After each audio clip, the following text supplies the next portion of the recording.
ब्रह्म सूत्र के तृतीय अध्याय के चौथे पाद के 16वें अधिकरण का हम लोग विचार कर रहे हैं। इस अधिकरण के सिद्धांत को बताने वाले सूत्र के व्याख्यान रूप भाष्य की चर्चा कल हो रही थी।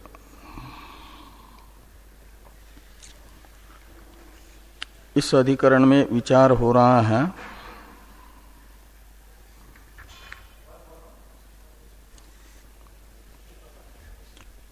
कि जिस साधक का ब्रह्म विद्या प्राप्ति के लिए किया जाने वाला साधन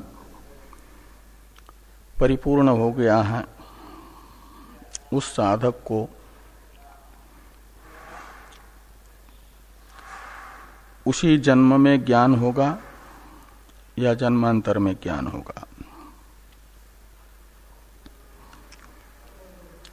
पूर्व पक्षी ने कहा जब साधन परिपूर्ण हो गया है तो उसी जन्म में निश्चित ज्ञान होगा। सिद्धांत है साधन परिपूर्ण होने के बाद भी यदि ब्रह्म विद्या की उत्पत्ति में प्रतिबंधक कोई विद्यमान रहता है तो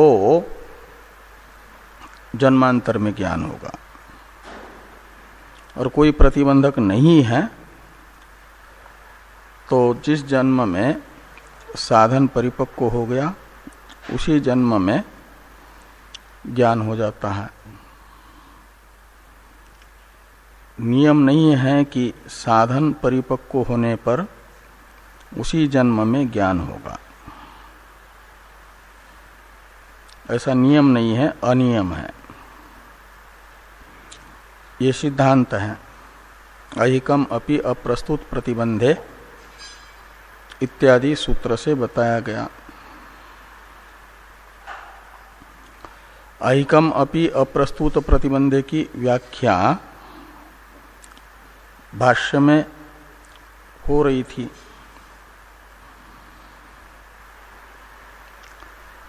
तो ये जो प्रतिबंधक हैं, साधना पूरी होने के बाद भी विद्या को उत्पन्न नहीं होने देता, वो है उपस्थित विपाक कर्म। उसे भाष्य में भाष्यकार भगवान ने बताया उपस्थित विपाकेन कर्मांतरेण यदा कश्चित प्रतिबंध न क्रियते तदा अहिकम एव विद्या जन्म। तो उपस्थित विपाक कर्म यानी प्रारब्ध कर्म, यदि कोई प्रतिबंध उपस्थित करने वाला नहीं है तो उसी जन्म में ज्ञान हो जाता है, और यदि प्रतिबंध उपस्थित करने वाला प्रारब्ध है तो नहीं हो पाता। ये कहा कि यदा तु खलु तत्प्रतिबंध क्रियते तदा अमुत्र। तो कर्म में फलोन्मुख्य ये विपाकत्व है। उपस्थित विपाकत्व का अर्थ है कर्म का फलोन्मुख हो जाना, और कर्म को फलोन्मुख करने वाला होता है देश काल निमित्त। देश काल निमित्त के सहयोग से कुछ कर्म फलोन्मुख होता है, कुछ कर्म फलोन्मुख नहीं होता। उस दृष्टि से कहा गया उपस्थित विपाकत्वंच कर्मणो देश काल निमित्त उपनिपातात भवति। देश काल निमित्त रूप जो सहयोगी है उसके संबंध से कर्म विपाक होता है, यानी कर्म फलोन्मुख होता है। और वह देश काल सब कर्मों का विपाचक एक जैसा नहीं होता। अलग अलग कर्मों को फलोन्मुख करने वाला देश काल निमित्त अलग अलग होता है। इस अभिप्राय से यह कहा गया यानी च एकस्य कर्मणो विपाचकानि देश काल निमित्तानि तानि एव अन्यस्यापि इति न नियंतुम शक्यते। इस वाक्य से भाष्कर भगवान ने ये बताया है। तो एक कर्म के फलोन्मुख करने वाले जो देश काल निमित्त हैं, सभी कर्मों को फलोन्मुख करने वाले वे ही होंगे, ऐसा नियम नहीं बनाया जा सकता। अलग अलग फलक कर्मों को फलोन्मुख करने वाले देश काल निमित्त अलग अलग हैं।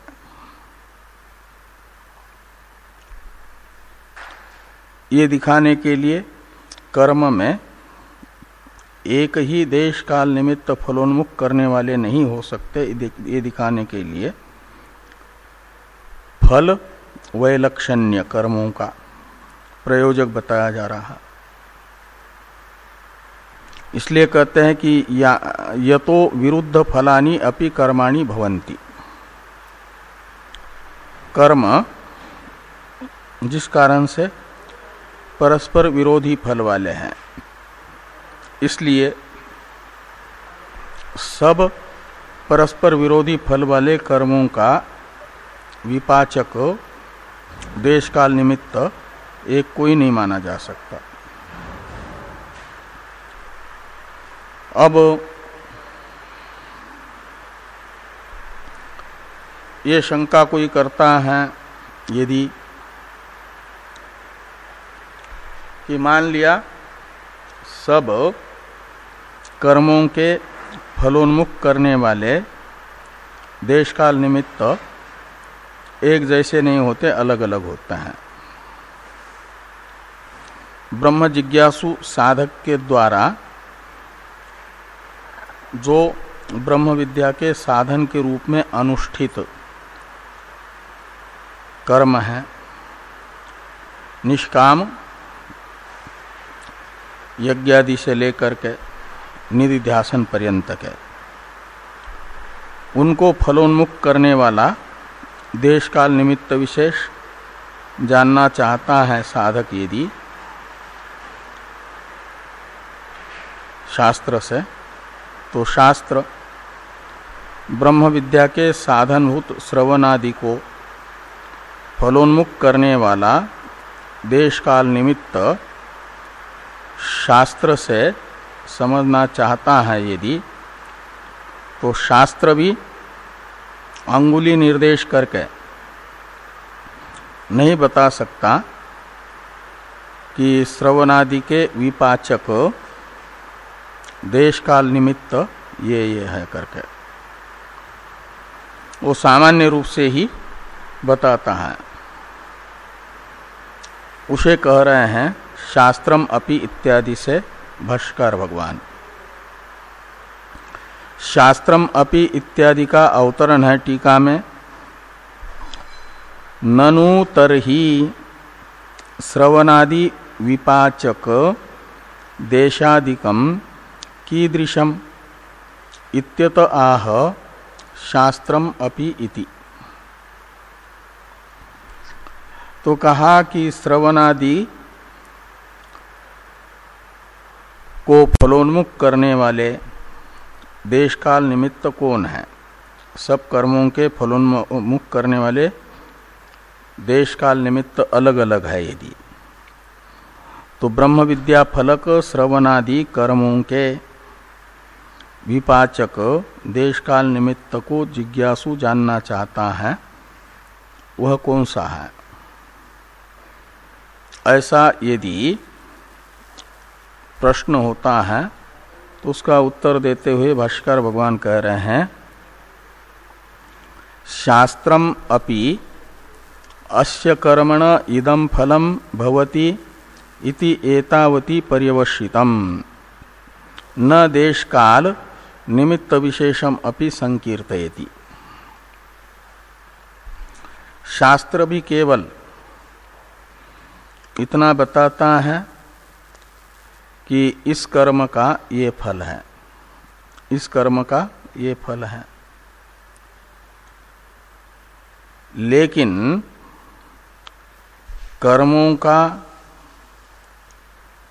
फलोन्मुख्य संपादक देश काल निमित्त विशेष इस कर्म का यह है, इस कर्म का यह है, ऐसा स्पष्ट करके शास्त्र भी नहीं बता पाता देश काल निमित्त को। ये कह रहे हैं कि शास्त्रम अपि अस्य कर्मण इदं फलम भवति इति एतावति पर्यवसितम। शास्त्र इतना मात्र बताता है, एतावती का अर्थ है इतने ही विषय में पर्यवसित है। अंतिम निर्णय इतना ही बताता है कि इस साधन का यह फल है, इस साधन का यह फल है। श्रवणादि ब्रह्म विद्या के साधन हैं, इतना मात्र बता सकता है। लेकिन उन ब्रह्म विद्या के साधनभूत श्रवणादि का फलोन्मुख्य संपादक कौन है, देश काल निमित्त, ये शास्त्र से पूछोगे तो शास्त्र चुप हो जाता है, वो नहीं बताता। इसलिए कहते हैं न देश काल निमित्त विशेषम अपि संकीर्तयति। देश काल निमित्त का कथन शास्त्र नहीं करता है, तो फिर कैसे ज्ञात हो जाएगा देश काल निमित्त विशेष? शास्त्र भी नहीं बता पाएगा। तो टीकाकार कहते हैं वह अनुमेय है, शास्त्र का विषय नहीं, अनुमान का विषय है। अनुमान प्रमाण से उसे जाना जाएगा। इसे कहते हैं फल बलात् देशादि ज्ञानम इति भावः। फल के सामर्थ्य से देशादि का अनुमान किया जाता है कि ये कर्म था, इस देश काल निमित्त से प्राप्त हो रहा है उसका फल, तो ये देश काल निमित्त उसका फलोन्मुख्य संपादक है कर्म का, ऐसा अनुमान किया जाता है। बाकी कर्मों का फलोन्मुख्य में निमित्त ये देश काल विशेष नहीं है। इसी वर्तमान में जिस कर्म का फलभूत सुख या दुख अनुभव किया जा रहा है, माना जाता है, उसी कर्म का फलोन्मुख्य संपादक शास्त्र है। क्या नाम, वो देश काल निमित्त वर्तमान वाला है, शास्त्र नहीं, ऐसा अनुमान किया जाता है।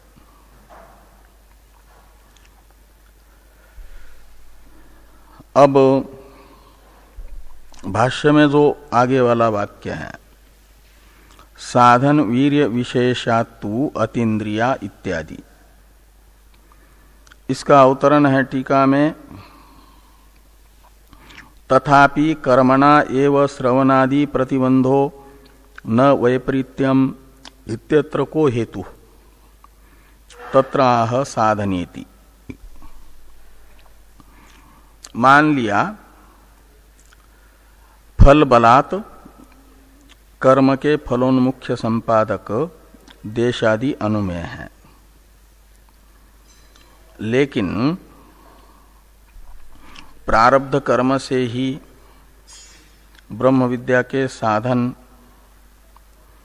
श्रवण आदि का प्रतिबंध होगा, इसका वैपरीत्य नहीं होगा, इसका नियामक कौन है? अनुमान से तो इतना मात्र ज्ञान होगा कि ये देश काल निमित्त इस कर्म का फलोन्मुख्य संपादक है। श्रवणादि ही कर्म से प्रतिबद्ध होंगे, कर्म श्रवणादि से प्रतिबद्ध नहीं होगा। इस का नियामक कौन है? इस प्रकार नियामक को जानने की इच्छा होने पर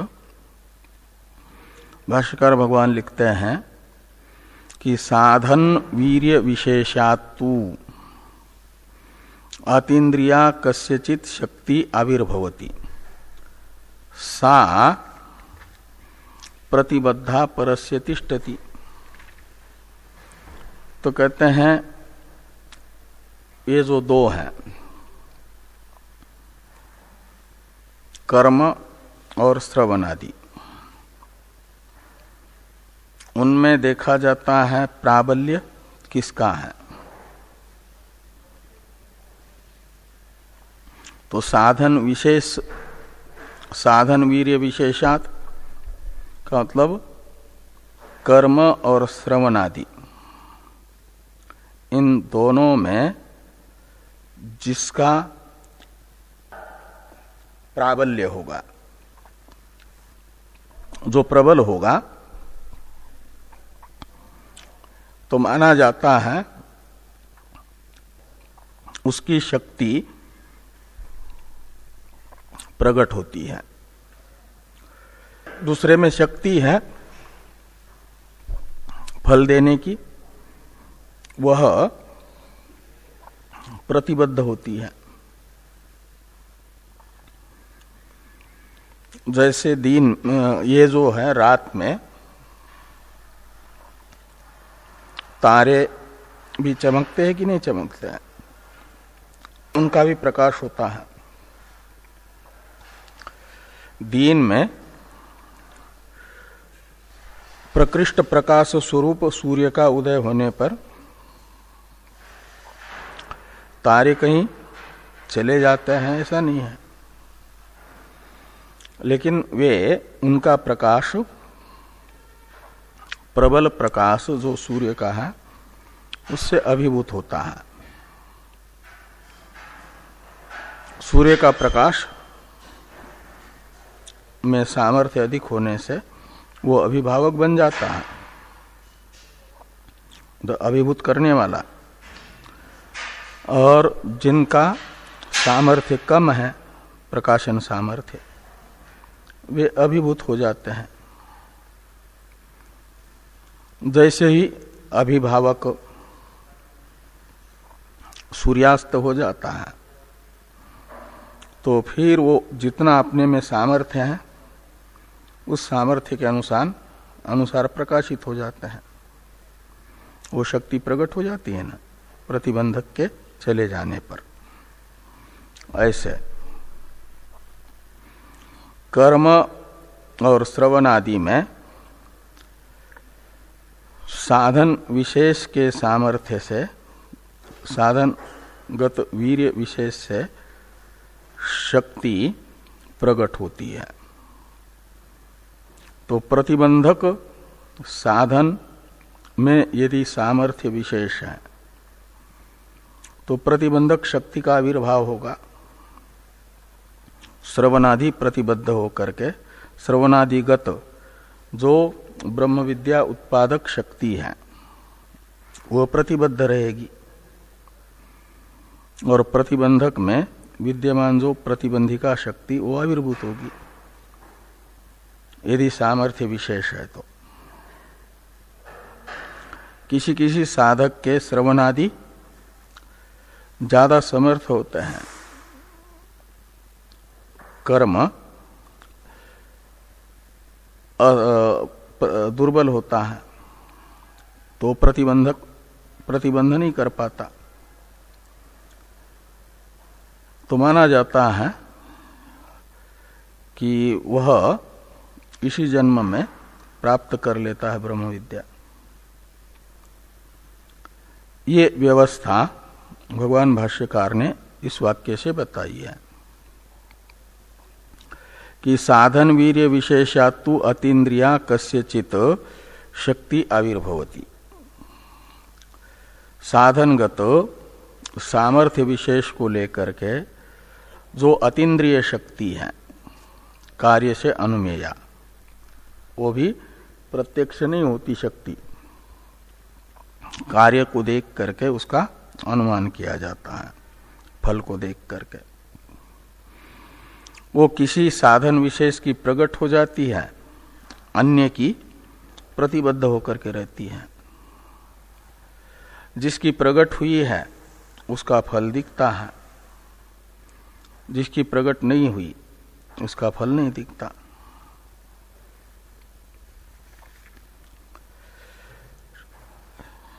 अतीन्द्रिय लिखा है ना, उसके कारण उसमें अनुमेयत्व बताया जा रहा है। टीका में है कि प्रतिबंधकत्व शक्तिरपि फलबलात् ज्ञातव्या इति भावः। ये जो प्रतिबंधकत्व शक्ति है वह भी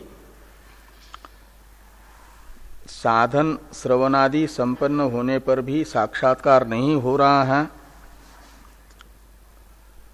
तो प्रतिबंध उपस्थित हो गया। इस फल को लेकर के, फल के सामर्थ्य से समझना चाहिए कि प्रारब्ध कर्म जो प्रतिबंधक है वह प्रबल है, उसकी शक्ति का अनुमान किया जाता है। तो फल बलात् प्रतिबंधकत्व शक्तिरपि ज्ञातव्या, ये हो जाता है।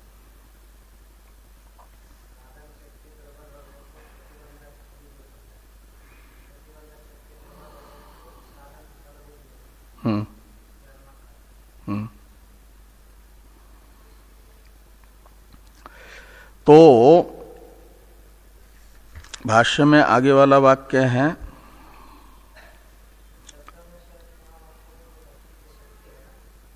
हाँ हाँ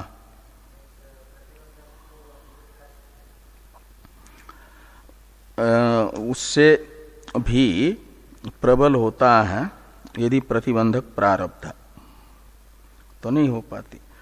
तत्त्वमसि वाक्य निर्दोष चित्त में अपने विषय का साक्षात्कार उत्पन्न करता है, और दोषवान यदि प्रारब्ध है, चित्त है, सदोष चित्त है, उसमें नहीं कर पाता। और वो दोष चित्त में होते हैं साधक की साधना से निवर्त्य, वो तो निवृत्त कर लिए, मान लिया, लेकिन भावी प्रतिबंध जो है वह दूर नहीं कर पाता अपने साधना से भी साधक। और तत्त्वमसि वाक्य में तो स्वयं के अर्थ का निर्दोष चित्त में प्रतिबंधक के अभाव अवस्था में साक्षात्कार कराने की शक्ति है, प्रतिबंधक को हटाने की शक्ति नहीं है। प्रमाण है ना, वो प्रमाण प्रमा के उत्पत्ति अनुकूल शक्ति से युक्त होता है। प्रमा की उत्पत्ति में प्रतिबंधक को निवृत्त करने की शक्ति प्रमाण में नहीं होती, वो अन्य से हटानी होती। आँख रूप पर जो आच्छादित चद्दर आदि है उसे हटा नहीं सकता, उसे तो कर्मेंद्रिय हाथ को उठा करके हटाना पड़ेगा, तब उससे ढकी हुई जो वस्तु है उसे आँख दिखा सकती है। आँख में ज्ञानानुकूल शक्ति है, प्रतिबंध दूर करने अनुकूल शक्ति नहीं है। ऐसे ही तत्त्वमसि वाक्य रूप शब्द प्रमाण में अपने अर्थ का ज्ञापन करने की शक्ति है प्रतिबंध के अभाव अवस्था में। प्रतिबंध को तो हटाने के लिए दूसरे साधन, और वो भावी प्रतिबंध जो होता है प्रारब्ध, उसे वर्तमान प्रयत्न भी नहीं हटा सकता। वो बन चुका है ना, छुटा हुआ बाण है, वो तो भोग करके ही शांत होगा, उसको ज्यादा प्रबल माना जाता है प्रारब्ध को।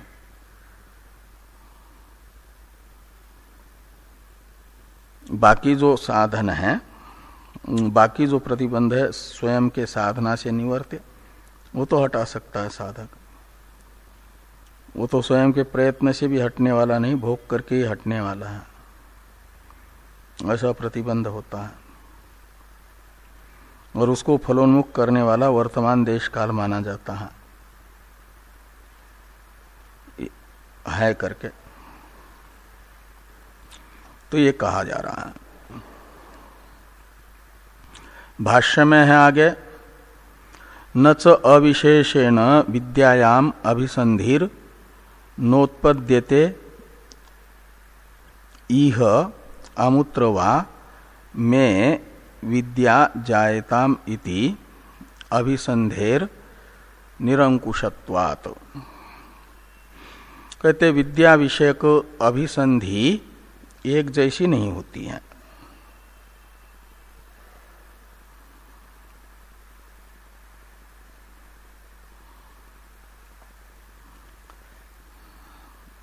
अविशेषेण विद्यायाम, ये सप्तमी है विषय अर्थ में, अभिसंधि का विषय बताती। विद्या विषयक अभिसंधि अविशेषण यानी एक जैसी, समान, उत्पन्न नहीं होती है, ऐसा नहीं, एक जैसी नहीं होती है। ये किसी को ऐसी भी अभिसंधि होती है कि मुझे यहाँ या जन्मांतर में ब्रह्मलोक में ब्रह्म विद्या उत्पन्न हो जाए, इस प्रकार की अभिसंधि भी देखी जाती है। ओंकारेश्वर वाले महाराज जी बताते थे, उत्तर काशी में रहते थे एक महात्मा, बड़े अच्छे तपस्वी महात्मा थे, पहले बहुत पहले की बात, जब अपने महाराज जी भी साधना सन नहीं बना था, उत्तर काशी में ही रहते थे उस समय। वहाँ एक महात्मा थे, वो गंगोत्री में भी रहते थे या उत्तर काशी में भी रहते थे, तो अवधूत ही रहते थे, कुछ पहनते नहीं थे कपड़े, ठंडी के दिनों में भी, और कई कई घंटों तक ठंडी के दिनों में भी गंगा जी में खड़े रहते थे, जप करते थे, गंगा जी में खड़े रह करके, ऐसे तपस्वी थे।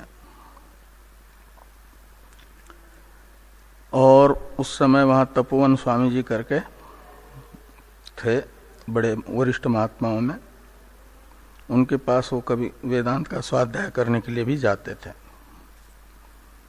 तो वो कहते थे कि जब भगवान की सृष्टि है ये सारा संसार, और उसमें कहते हैं सर्व विकसित लोग हैं ब्रह्मलोक, तो क्यों एक बार भगवान की सबसे सुंदर सृष्टि जो है उसे देख करके मुक्त हुआ न जा, उसको जरूर देखना चाहिए। इसलिए हम तो नहीं चाहते हैं कि यहाँ ज्ञान हो, भगवान की बनाई हुई वो जो सुंदर कृति है उसे देख करके फिर वहां जाकर के हमें ज्ञान हो, ऐसी उनकी इच्छा थी, ऐसा वो कहते थे। और उपनिषदों में भी क्रम मुक्ति की साधनभूत उपासनाएं बताई है ना, का मतलब वहां जाकर के ज्ञान प्राप्त करने की इच्छा वाले साधक होंगे तब न उनको क्रम मुक्ति की साधनभूत उपासनाओं का प्रतिपादन शास्त्र कर रहा है। ये कहते हैं तो इसलिए कहा कि न च अविशेषेण विद्यायाम अभिसंधिर नोत्पद्यते इह विद्या का कर्ता के रूप में अध्यार करना। यहां विद्या उत्पन्न होती नहीं ऐसी बात नहीं। या अभिसंधि यहां हमें यहीं पर ज्ञान हो, लोकांतर में जाकर के ज्ञान न हो, ऐसी अभिसंधि यहां पर उत्पन्न नहीं होती ऐसी बात नहीं। ऐसी अभिसंधि हो जाती है। किसी किसी साधक को तीव्र वैराग्य है तो हमें इसी जीवन में अहम ब्रह्मास्मि ऐसा साक्षात्कार हो, ये तीव्र ब्रह्म जिज्ञासा होती है। किसी किसी को ब्रह्मलोक में जाकर के ब्रह्मा जी के मुख से वेदांत श्रवण करके हमें ब्रह्म विद्या प्राप्त हो, ऐसी जिज्ञासा होती है। इसलिए अभिसंधि निरंकुश होने के कारण ये नहीं कहा जा सकता कि सब जिज्ञासुओं को आत्म जिज्ञासा एक जैसी ही होगी। यहीं पर हमें ज्ञान हो ऐसी ही अभिसंधि होगी। लोकांतर में आत्मज्ञान विषयनी अभिसंधि नहीं होगी, ऐसा नियम नहीं बनाया जा सकता। तो जिनके अंदर जन्मांतर में हमें ब्रह्म विद्या प्राप्त हो ऐसी इच्छा है, तो उनकी जो लोकांतर विषयनी इच्छा है वही प्रतिबंधक रहेगी ना, वो ज्ञान नहीं होने देगी। ये होगा।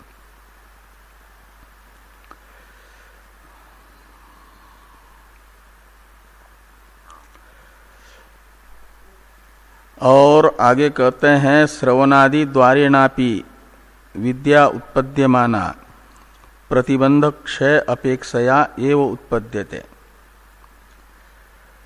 श्रोतव्य मंतव्य निधिध्यासितव्य यह श्रुति ज्ञान के साधन के रूप में श्रवणादि बता रही है।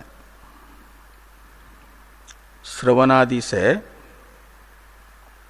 जो अहम ब्रह्मास्मि ऐसा बोध होता है वह भी अप्रतिबद्ध चित्त हो तब, प्रतिबंध रहित चित्त हो तब होता है।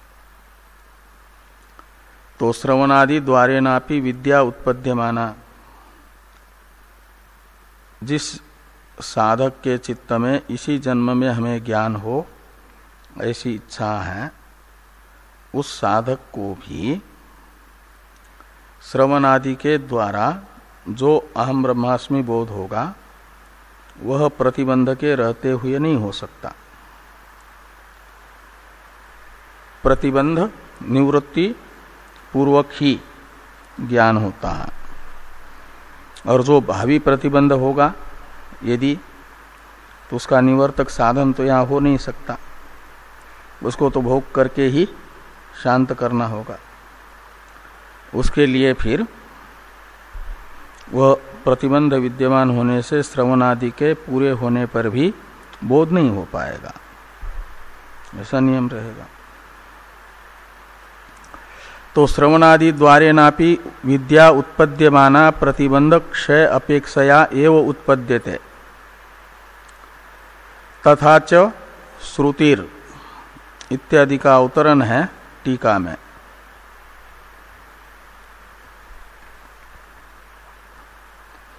प्रतिबंधक सद्भावे श्रौतम स्मार्तंच लिंगम आह।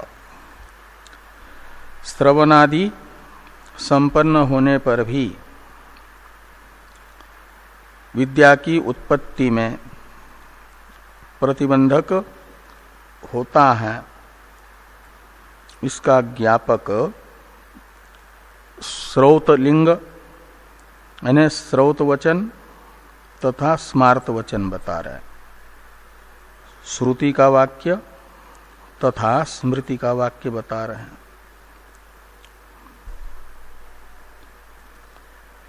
तथा च श्रुतिर दुर्बोधत्वम आत्मन दर्शयति। श्रुति बता रही है आत्मा दुर्बोध है। आत्मज्ञान के अनेक परिपंथी होते हैं, प्रतिबंधक होते हैं, ऐसा श्रुति बता, इसलिए दुर्बोधता है। श्रेयांसी बहुविघ्नानि। तो श्रुतिर आत्मनो दुर्बोधत्वम दर्शयति, आत्मा दुर्विज्ञ है बताती है। श्रवणायापि बहुभिर यो न लभ्य, यह श्रुति बता रही है ब्रह्म विद्या के साधन की प्राप्ति भी सहसा नहीं हो पाती, उसमें भी अनेक विघ्न होते हैं। इसलिए श्रवणायापि बहुभिर यो न लभ्य, यानी यह आत्मा बहुभिर जिज्ञासुभिर, अनेक जिज्ञासुओं को आत्मविषयक श्रवण करने को भी नहीं मिलता है, आत्मजिज्ञासा होने पर भी। पहले तो आत्मजिज्ञासा कठिन, आत्मजिज्ञासा हो भी जाए संसार से वैराग्य पूर्वक तो आत्म प्रतिपादक ग्रंथों का श्रवण कठिन। जैसे तैसे यह कठिन साधन श्रवण मनन निधिध्यासन प्राप्त हो भी जाए तो कहते हैं श्रृण्वन्तोपि बहवो यम न विद्युः, दूसरे सूक्ष्मतर प्रतिबंध होते हैं, उन प्रतिबंधों के रहते हुए आत्मविषयक श्रवण करने पर भी आत्मा का उन प्रतिबंधों के कारण बोध नहीं हो पाता। इसलिए श्रृण्वन्तोपि बहव, बहुत से श्रवण करने वाले जो साधक हैं उनमें प्रमाण विषयक संशय, प्रमाण विषयक विपर्य, प्रमाण विषयक संशय विपर्य, ये सब रहने से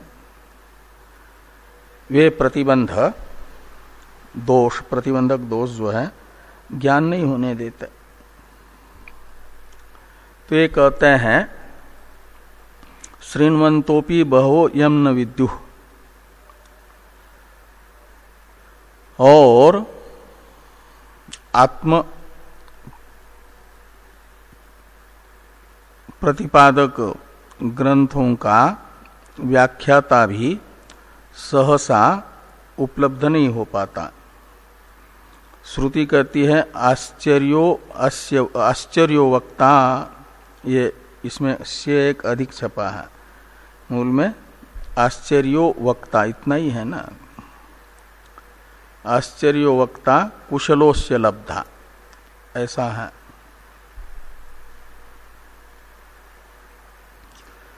तो आश्चर्य कहा जाता है दुर्लभ, जो बार बार घटित होती है घटना उसे आश्चर्य नहीं कहते। सर्वजन सुलभ जो कार्य होता है उसे आश्चर्य नहीं कहा जाता। सहसा आम व्यक्ति नहीं कर सकता जो ऐसा कर्तव्य माना जाता है आश्चर्य। सहसा समुद्र को एक छलांग लगा करके पार करना कठिन है, नहीं कर पाता आम व्यक्ति। हनुमान जी ने किया, वह आश्चर्य है। पहाड़ को फूल के तरह हाथ में लेकर के शीघ्र गति से दौड़ना आम व्यक्ति नहीं कर सकता, हनुमान जी ने किया, वो आश्चर्य माना जाता है। यानी कभी कभी घटित होने वाली घटना वो दुर्लभ होती है, हनुमान जी के बाद में देखने को नहीं मिली। पहाड़ उठाने की घटना तो कृष्णावतार में देखने को मिली, समुद्र का अतिक्रमण हनुमान जी की तरह अभी तक नहीं किया किसी ने। ये आश्चर्य है, दुर्लभता है उस कार्य में। बार बार ऐसी घटना देखने को मिले तो आश्चर्य नहीं कहा जाता। तो ऐसे वक्ता कहते हैं आश्चर्यो वक्ता, आत्मा का प्रतिपादक ज्ञान कांड जो है उसका व्याख्याता आश्चर्य के तरह है, दुर्लभ है। और कुशलो अस्य लब्धा, इस आत्म वस्तु का लब्धा यानी अनुभविता, साक्षात्कार करने वाला कोई कोई नचिकेता जैसा होता है। तो कहते हैं अस्य यानी आत्मनः लब्धा यानी अनुभविता, कुशल, कोई कोई कुशल होता है। कहते हैं साक्षात्कारवान की तो बात ही कोई अलग है, उसे छोड़ दो। आत्मा का परोक्ष ज्ञान हो ठीक ठीक, वह भी दुर्लभ है, आत्म विषयक परोक्ष ज्ञानवान भी। इसलिए कहा आश्चर्यो ज्ञाता कुशलानुशिष्ट। तो कुशल आचार्य के द्वारा वेदांत श्रवण करने पर भी जिसे आत्मा का सम्यक परोक्ष ज्ञान हो वह भी दुर्लभ है। इसलिए कहा आश्चर्यो ज्ञाता, ज्ञाता से लेना परोक्ष ज्ञानवान, लब्धा से अपरोक्ष ज्ञानवान।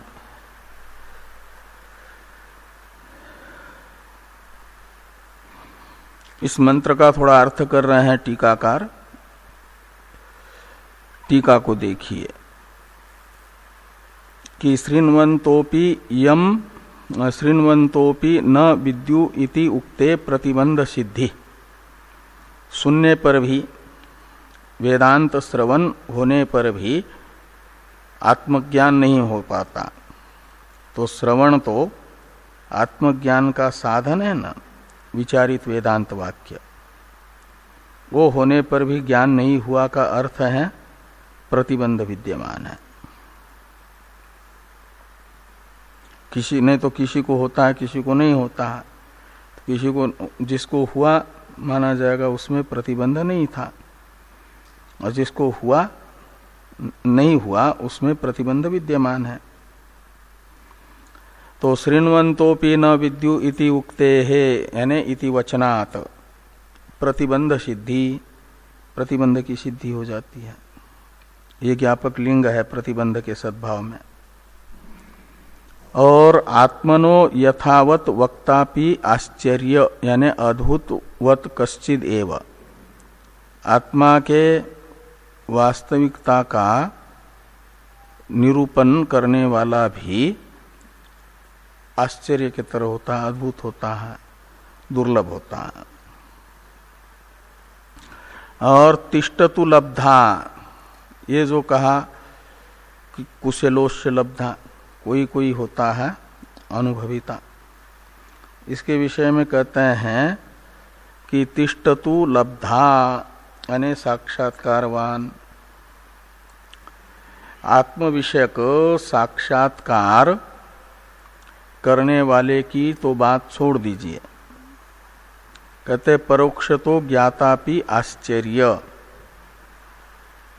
ठीक ठीक आत्म विषयक परोक्ष ज्ञान हो जिसे, वह भी आश्चर्य के तरह है, दुर्लभ है, परोक्ष ज्ञानी भी। परोक्ष ज्ञान का भी फल बताया है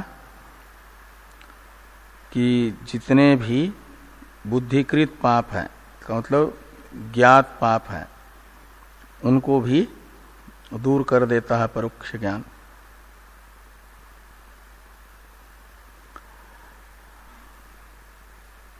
तो ऐसे पंचदशी में जिसका ये फल बताया गया, ऐसा परोक्ष ज्ञान जिसको हो जाए वो भी दुर्लभ है। ये कहते परोक्ष तो ज्ञातापि आश्चर्य कुशलेन आचार्येण अनुशिष्टोपि। तो कुशल यानी श्रोत्रिय ब्रह्मनिष्ठ आचार्य के द्वारा उपदेश प्राप्त करने के बाद भी परोक्ष ज्ञान हो जाए ये भी बड़ा कठिन, प्रतिबंध के रहते हुए।